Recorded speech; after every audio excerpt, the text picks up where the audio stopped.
जिने तिरुवळ्ळुवर नाडगन सणपैले बंधुदय बंधोदय संतजुयम पूछांत्रवंदिसामिह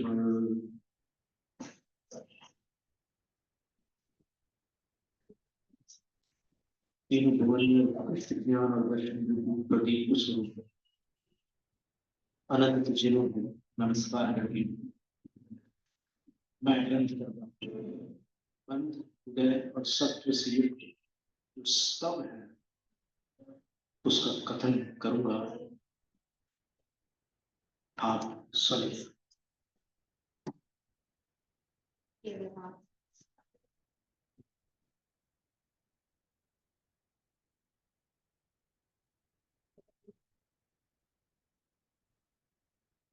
तो देश विरुद्ध मैंने प्रत्यक्ष ज्ञान कृष्ण के उदय वाले जीव चार प्रकृतियों पर बंध मानते हैं और उसके ऊपर वो नहीं बनते।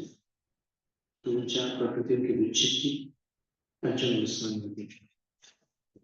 प्रमत्त वेद स्थान में बंध विच्छेद को प्राप्त होने वाली प्रकृति सा इयरम रहि सोयम तह चेवे अथिरम सुभनम च अच्छस कित्ति यतः पमत्त विरयम निबंध उच्चेय।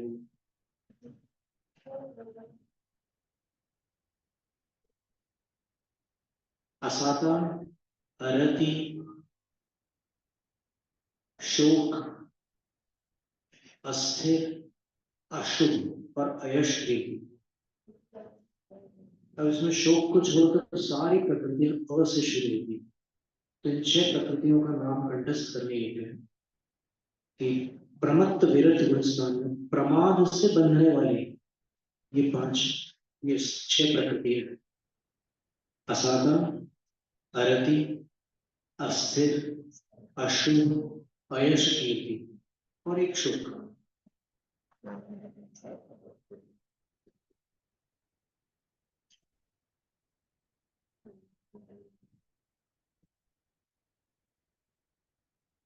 तो इसमें प्रत्येक इसको मानेंगे, परमात्मा ही मानेंगे। और जिन आचार्यों ने चार प्रत्यय ही मान्य किए बंध के,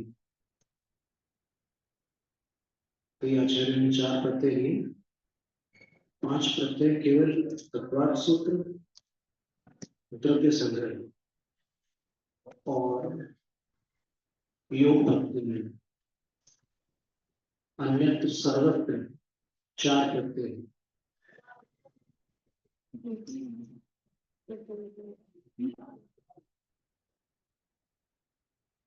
इस पर विचार कीजिएगा। पंकज जी और भी जो यहाँ श्रोता है, अभ्यासी श्रोता है, वो देखिएगा। यहाँ पर ये कह रहे हैं छठे स्थान में इन प्रकृतियों का बंध विच्छेद होता है। इन प्रकृतियों का हेतु क्या है, इस पर विचार कर सकते। और तत्वार्थ सूत्र परिपाटी में अगर चले जाए, द्रव्य संग्रह करके देखें तो फिर तो प्रमाद हेतु है। असाता, अरति, शोक, अस्थिर, अशुभ और अयश कीर्ति। अयश देखिए, इनमें अयश कीर्ति का उदय चौथे तक है, बंध छठे तक। इसका अर्थ ही हुआ कुछ प्रकृतियां ऊपर बंध करके भी नीचे तक, नीचे ही विलय को प्राप्त होती है। चौथे के ऊपर अयश कीर्ति का उदय नहीं हो सकता।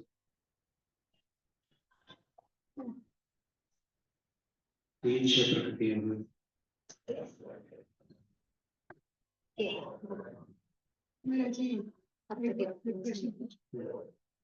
जैसे अयश कीर्ति का उदय छठे में से चौथे तक, तो फिर चौथे के बाद में मतलब महावृत्तियों की, महाराज लोगों की वगैरह जो कुछ ये कीर्ति होती है। हाँ, तो उसको क्या पूछ, उसके दो विकल्प हैं।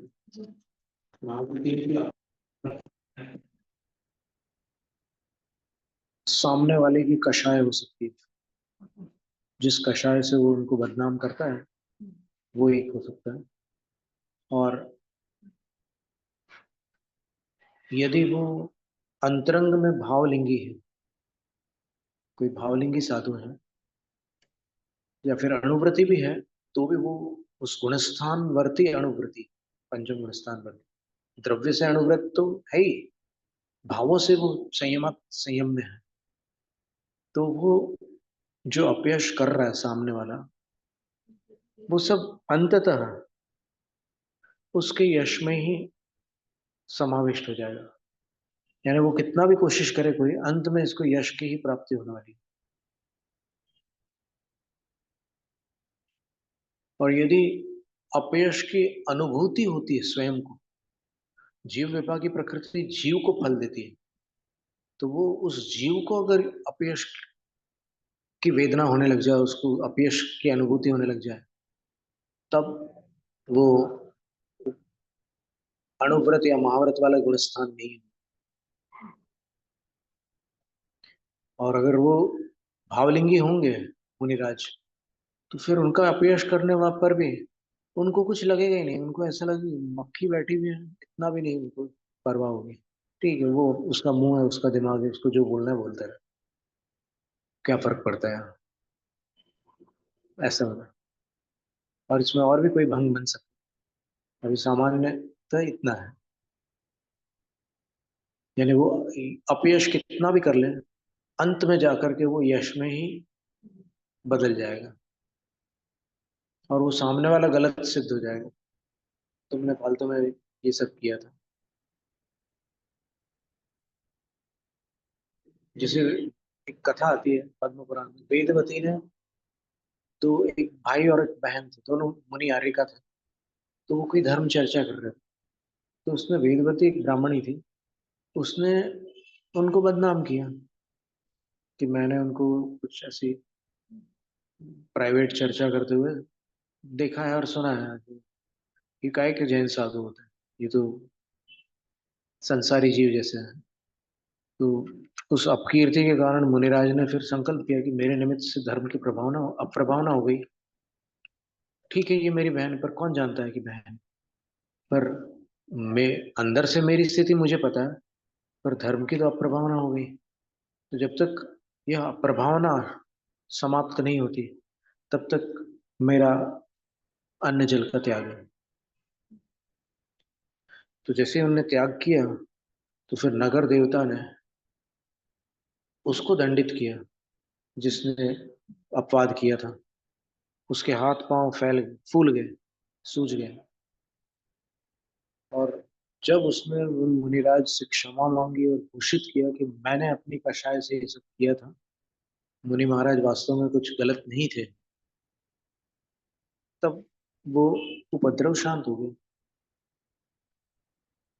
पर उस जीव को उस कर्म का फल भवांतर में कठोर रूप से भोगना। अब सप्तम गुण स्थान में, अप्रमत्त विरत गुण स्थान में बंध विच्छिति योग प्रकृति कौन सी है? देवांच एयम पमत यरम विनायक। देवायु से जो इतर है, नहीं, पमत्त इतर देवायु, प्रमत्त से जो इतर गुणस्थान अर्थात अप्रमत्त गुणस्थान। वैसे तो अप्रमत्त सारे गुणस्थान है, सातवें से ऊपर के, छठे से ऊपर के, लेकिन प्रधान रूप से सप्तम गुणस्थान को अप्रमत्त शॉर्ट में बोलते हैं।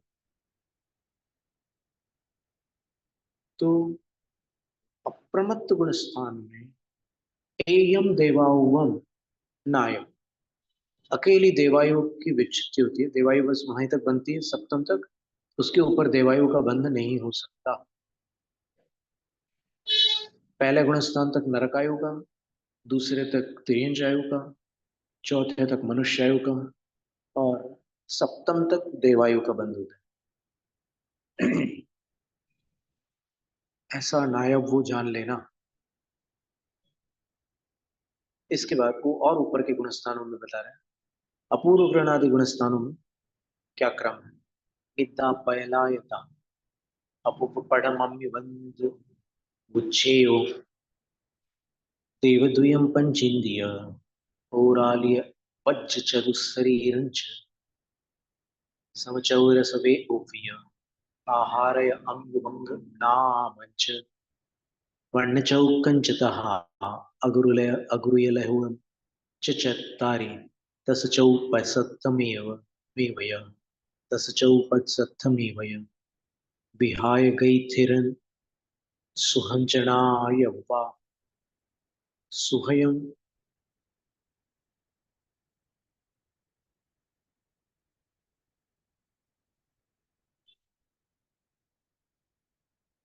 कैसे पढ़े इसको?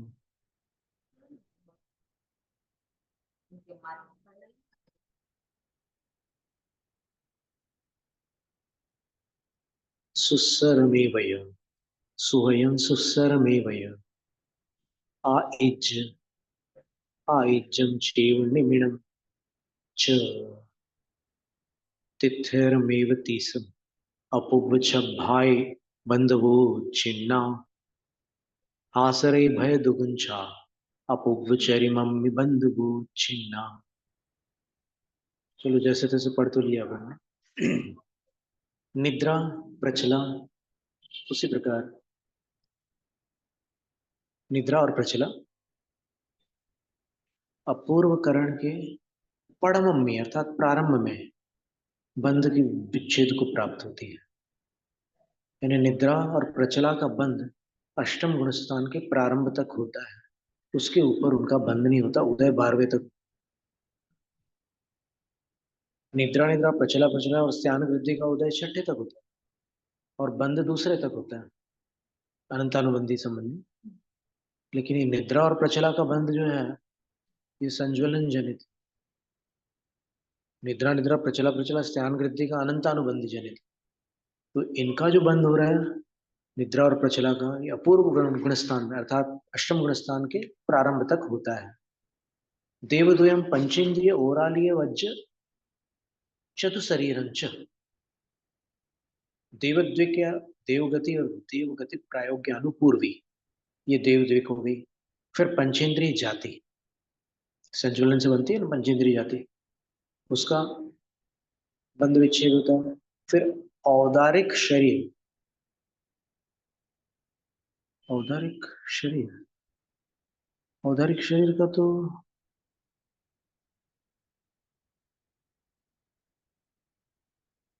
अच्छा औरालीय वज्र चौ शरीरम ठीक है। औदारिक को छोड़कर जो चार शरीर है वैक्रियक आहारक तेजस और कार्मण इनकी बंध विच्छेद भी अष्टम गुण स्थान में होती है। उसके बाद फिर इनका बंध नहीं होता। ओरालीय वज्र लिखा है ठीक है। वर्ज्य वर्जयित्वा फिर समचौरस फिर समचतुरस्र संस्थान जो है उसकी बंध विच्छेद भी अष्टम गुण स्थान में हो रही है। वैक्रिक शरीर की भी बंध विच्छेद अष्टम गुण स्थान में हो रही है। पर वैक्रिक अच्छा वैक्रिक और आहारक अंगोपांग नाम कर बंध विच्छेद अष्टम में होगी। शरीर की तो बात ऊपर आ चुकी थी पहले। औदारिक को छोड़कर चार शरीर की बंध विच्छेद होगी। फिर वर्ण चौकम वर्ण चतुष्कर स्पर्श रस गंध वर्ण ये चार इनको वर्ण चतुष्क कहते हैं। तो इनका भी बंध अष्टम तक होता है, उसके ऊपर नहीं होता। और अगुरुय लहुयंच चत्तारी अगुरु लघु चतुष्क यानी अगुर लघु चतुष्क क्या है? अगुर लघु उपघात परघात और उच्छ्वास ये चार है। तो इनकी भी बंध विच्छित्ति वही होती है अष्टम गुण स्थान। इसके बाद क्या कह रहे हैं? तस चौ त्रस चतुष्क त्रस चतुष्क में क्या? त्रस बादर प्रत्येक शरीर और पर्याप्तक इन नाम कर्मों का बंध भी अष्टम गुण स्थान में वहां पर समाप्त हो जाता है, वहीं तक होता है बंध। इसके बाद क्या कह रहे हैं? पसत्त में वे विहाय गई प्रशस्त विहायो गति का बंध भी वहां समाप्त हो जाता है। स्थिर नाम कर्म शुभ नाम कर्म का भी बंध विच्छेद होता है। और सुहयम सुभग फिर सुसरमेव सुस्वर और ये आइज और आदेय नाम कर्म। फिर निमिणम निर्माण नामकरण और तिथ्यरमेव तीसम और तीर्थंकर नामकरण, इन 30 प्रकृतियों की बंध विच्छित्ति अष्टम गुण स्थान में यहां तक बताई है। फिर इसके बाद ये पड़मम में अपूर्व करण के प्रारंभ में, उसके पश्चात कह रहे हैं कि अपूर्व चरिमम में अपूर्व करण गुण स्थान के अंत अंत में हस्य हास हास्य कर्म, रति, भय और जुगुप्सा, इनकी बंध विच्छित्ति होती है। तो अपूर्व करण गुण स्थान के 7 भाग, तो प्रथम भाग में 2 का बंध विच्छेद हुआ, छठे भाग में 30 का बंध विच्छेद हुआ और 7वें भाग में 4 का बंध विच्छेद। तो इस तरह कुल मिलाकर 36 प्रकृतियों का बंध विच्छेद अष्टम गुण स्थान में होता है। तो अब इतना कंटेस्ट कर सकते हैं अपन कि प्रथम गुण स्थान में 16, दूसरे गुण स्थान में 25, फिर चौथे गुण स्थान में 10, पंचम में 4, छठे में 6, सातवें में 1 और 8वें में 36। अब 9वें गुण स्थान की बात आ रही है। पुरिसन चौसन जलनम पंचय पैड़ीय पंच भागम अणियट्टी अध्याय जहा कमम बंधु छेयु।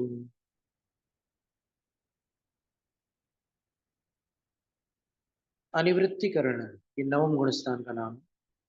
इसमें पुरुष वेद, 4 संज्वलन, क्रोध मान माया लोभ, इनका बंध यही 9वें तक होता है, उसके ऊपर नहीं होता। सूक्ष्म लोभ का उदय 10वें में होता है, लेकिन मोहिनी का बंध यहीं समाप्त हो जाता है 9वें में। तो पुरुष वेद, 4 संजुलन कषाय, पंचय पैढ़ी पंचम भाग में, ये 5 प्रकृतियां 9वें गुण स्थान के 5वें भाग में बंध विच्छेद को प्राप्त होती है। अणियट्टी अध्याय, अनिवृत्ति की जो अध्याय यानी कालावधि है, उसमें जहां कमम बंध विच्छेद यथाक्रम से बंध विच्छेद को प्राप्त होती है। अब दशम गुण स्थान में क्या होता है? नानंतराय दसे घनसण च तारी उच्च जस कीर्ति ए 16 सपैड़ी सुहो कसायम निवोचे। दशम गुण स्थान में 16 प्रकृतियों का विच्छेद होता है, एक प्रकृति का विच्छेद नहीं होता। बंध 17 का होता है, लेकिन बंध विच्छेद 16 का होता है। कौन से 16 का? ज्ञानावरण 5, अंतराय 5, ये दशक हो गया। 5 और 5 10 हो गए। दर्शना चत्तारी, दर्शनावरण 4, क्योंकि दर्शनावरण की बाकी प्रकृतियां तो निपट चुकी है पहले।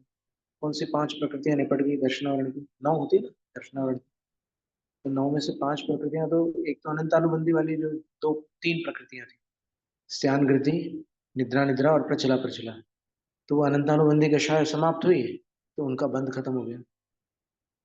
फिर यहाँ अष्टम गुण स्थान के प्रथम समय में जो निद्रा और प्रचला का बंध होता था, उसके ऊपर नहीं हुआ, वहां पर वो समाप्त हो गई। तो अब बची कितनी दर्शनावरण की? 4 प्रकृति, तो वो दशम गुण स्थान तक बंधती है, लेकिन उसके ऊपर नहीं बनती, इसलिए उनका विच्छेद माना गया है। और तो उच्च जस कीर्ति, उच्च गोत्र का भी बंध यहीं तक होता है, दशम गुण स्थान तक। यश कीर्ति का भी बंध यहीं तक होता है। ये 16 प्रकृतियां सूक्ष्म कषाय में विच्छेद को प्राप्त हो जाती है, अर्थात उसके ऊपर बंधन को प्राप्त नहीं होती। अब इसके पश्चात सहयोगी केवली के बंध विच्छेद को प्राप्त होने वाली प्रकृतियां, उपसंत क्षीण चत्ता जोगिम्य साय बंध वो छेदो नायब वो पैरीरम बंध संतो अनंतो य। उपसंत क्षीण, उपशांत मुंह यानी 11वां गुण स्थान और क्षीण मुंह यानी 12वां गुण स्थान, यहाँ पर कोई विच्छित्ति नहीं हो रही, बंध विच्छेद। साता का बंध हो रहा है, लेकिन बंध विच्छेद नहीं हो रहा है किसी का। तो इनको छोड़कर, चत्ता यानी छोड़कर, त्यक्त्वा, त्यक्त्वा का प्राकृत में चत्ता बन गया, सहयोगी जिन के साता वेदनी की बंध विच्छुति होती है, अर्थात 13वें गुणस्थान के ऊपर साता का बंध नहीं हो सकता। योग ही समाप्त हो गया ना, योग नहीं होगा तो फिर प्रकृति बंध कैसे हो सकता। तो पूर्ण निराश्रव 14वें गुणस्थान वर्ती अरिहंत भगवान होते हैं। तो इस तरह नायव वो परिणम बंध संतु, प्रकृतियों का बंध और सत्व जान लेना, अनंत ये तो हमने संक्षेप से बताया, वैसे देखो तो बारीकी से इसके अनंत भेद हो जाते हैं अनुभाग की अपेक्षा से।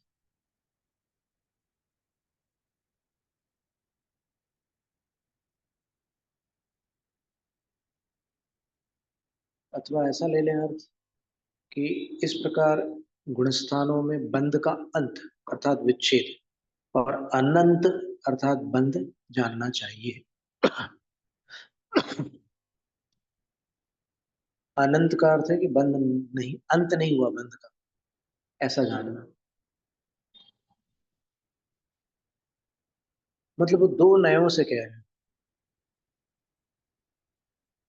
दो नयों से कह रहे हैं। तो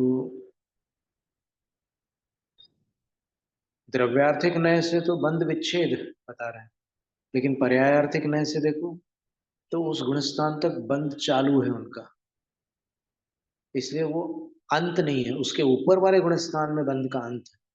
समझ में आ रही बात। जैसे 16 प्रकृतियों का बंध मिथ्यात्म हो रहा है तो उसका बंध विच्छेद कैसे कह सकते हैं, तो द्रव्यार्थिक नय से कैसे। पर्यायार्थिक नय से क्या कहेंगे, दूसरे गुणस्थान में 16 प्रकृतियों का विच्छेद हो चुका है, ऐसा है।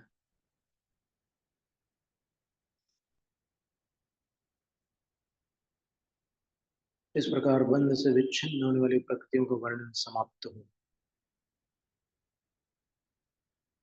अब उदय विच्छुत्ति का क्रम इसके आगे बताएंगे। तो अभी कम से कम अपन इतना कंठस्थ कर ले, बिल्कुल 14 गुणस्थान है, उनके नाम आपको अगर आते हो तो फिर उन गुणस्थानों में प्रकृतियों की संख्या आप कंठस्थ कर सकते हैं। फिर प्रकृतियों के नाम जो है वो तो आप उस तालिका से देख करके कंठस्थ कर सकते हैं। तो सबसे पहले अपन संख्या कर लें। एक गाथा आती है ना, 16 सुपर्ण सणभम, कहाँ गई वो गाथा, इसमें है क्या। नहीं नहीं, बहुत प्रसिद्ध गाथा है वो।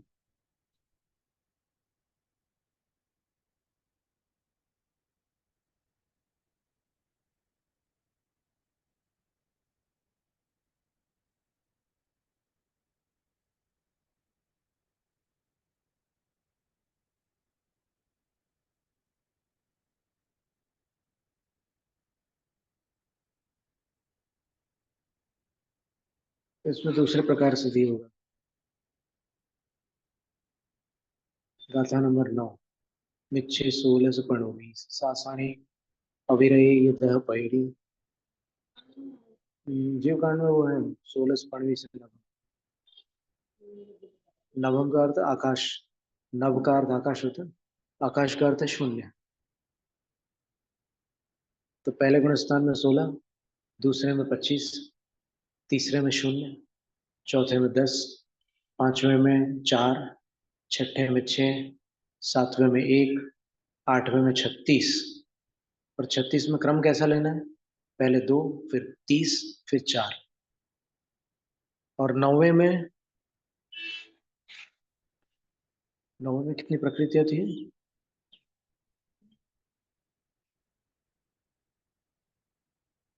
5 प्रकृतियों में।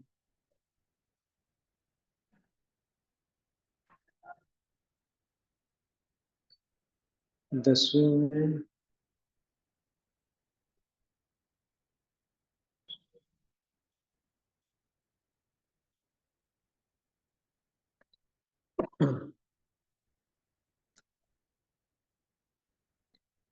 9वें में पुरुष वेद, 4 संज्ञा,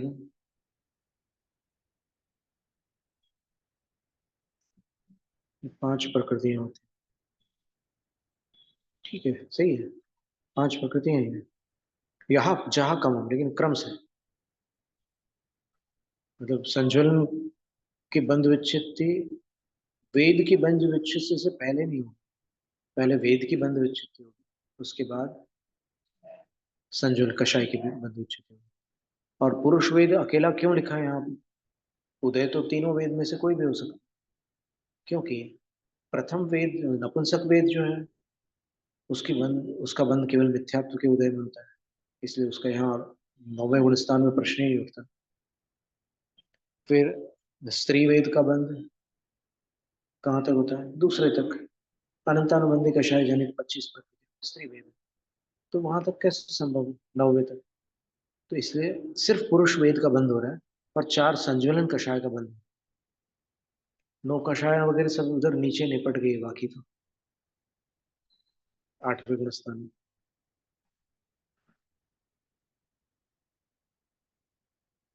हास्य, रति, भय और जुगुप्सा, ये अष्टम गुण स्थान के 7वें भाग में बंध विच्छेद को प्राप्त होती है, अर्थात वहां तक बनती है, उसके ऊपर नहीं।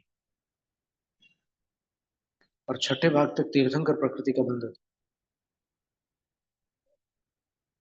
लेकिन तीर्थंकर प्रकृति का प्रारंभ जो है वो तो चौथे से 7वें में ही होता है, उसके ऊपर प्रारंभ नहीं कर सकते। श्रेणी पर आरूढ़ हो गए तो फिर तीर्थंकर प्रकृति का नया बंध प्रारंभ नहीं हो सकता। जो पहले से चालू है वो छठे भाग तक चलेगा।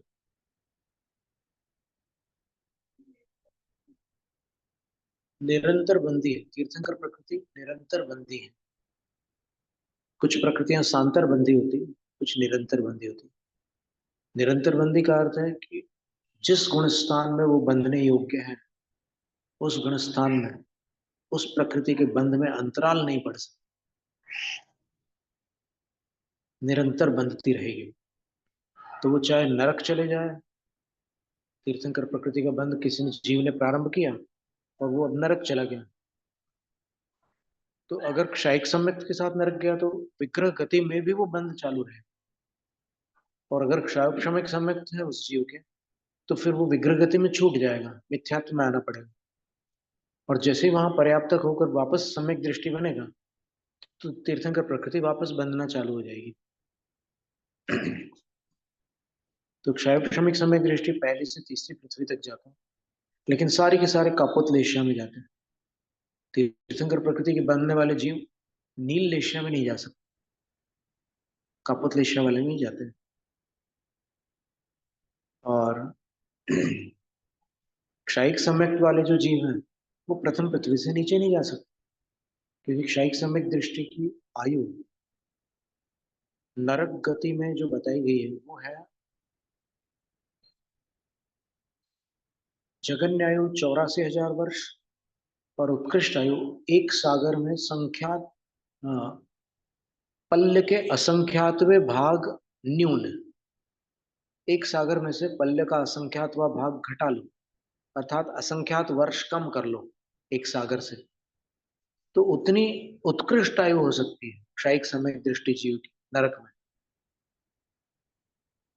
और जगन्य आयु 84,000 वर्ष। श्रेणिक राजा को जगन्य आयु हो गई। अब उनका भाग्य ऐसा था कि श्रेणिक राजा को केवली और श्रुत केवली मिल चुके थे उस भाव में, तो इसलिए उनका ऐसा हो गया। और जितने भी क्षयिक सामयिक दृष्टि होंगे वो केवली श्रुत केवली के चरण मूल में क्षयिक सामयिक दृष्टि होते हैं।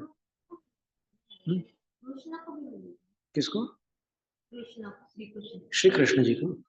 हाँ, उनको भी तीर्थंकर प्रकृति का बंधुआ है। उनका क्षयक्षमिक सम्यक तो था ना, तो अभी 2 मत है इस बारे में। तो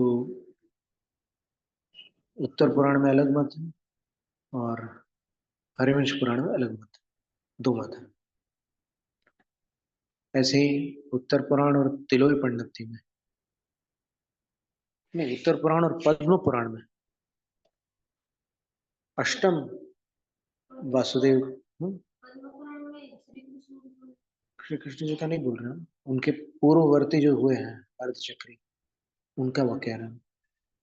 तो उनको वहां पर उत्तर पुराण में चतुर पृथ्वी बताई, पद्म पुराण में तृतीय। तो अब उदय विच्छित्ति अपन आगामी सत्र में देखते हैं। ये तो पूरा हो गया ना। उधर आप देखेंगे अगर अपने दशम गुण स्थान में कितनी प्रकृतियों का विच्छेद हो रहा है। वैसे तो 17 प्रकृतियां बंधती है दशम गुण स्थान में, 16 का विच्छेद होता है, 7 ऊपर भी बनती रहे।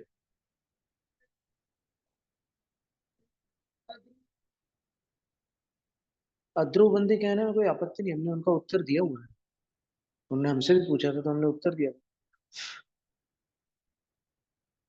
जो प्रकृति नियम से नहीं बंधती उसको अध्रुवबंदी कहते हैं। तो तीर्थंकर प्रकृति नियम से थोड़ी बनती है, वो तो अति दुर्लभ है, कई बिरले जीवों को बनती है वो। तो वो ध्रुवबंदी प्रकृतियों में कैसे गिनी जा सकती है? वो तो असंख्यात जीव, किसी एक जीव को तीर्थंकर प्रकृति का बंध होता है। और निरंतर बंदी इसलिए है क्योंकि अपने गुण स्थान में वो निरंतर बंधेगी ऐसे। और जब तक उदय नहीं आएगा 8वें गुण स्थान के 6ठे भाग तक बंधेगी तीर्थंकर को भी। जैसे पार्श्वनाथ भगवान अभी जो अपनी कथा चल रही है, अभी उनको बंध चालू है तीर्थंकर प्रकृति का, पूर्व भाव में उन्होंने प्रारंभ किया है। और वो एक समय का भी अंतराल लिए बिना वो बंध अभी तक चालू है। और जब वो केवल शपक श्रेणी पर आरोहण करते हैं तो 6ठे भाग तक 8वें गुण स्थान तक उनको तीर्थंकर प्रकृति का बंध होता है। और 13वें में उदय आ जाता है, उदीर्ण उदय। प्रदेश उदय तो अंतर्मुहूर्त में आ ही जाता है। अब उदीर्ण उदय और प्रदेश उदय आप पूछेंगे कि ये क्या चीज है। प्रदेश उदय का अर्थ होता है कुछ परमाणु जो आबादा काल पूरा होने के बाद आने लग जाते हैं उदय में, तो उससे कोई बहुत बड़ा तहलका नहीं मच जाता। फिर जब वहां पर जब उदय आता है 13वें गुण स्थान, तब उसका पूरा फल के साथ आता है।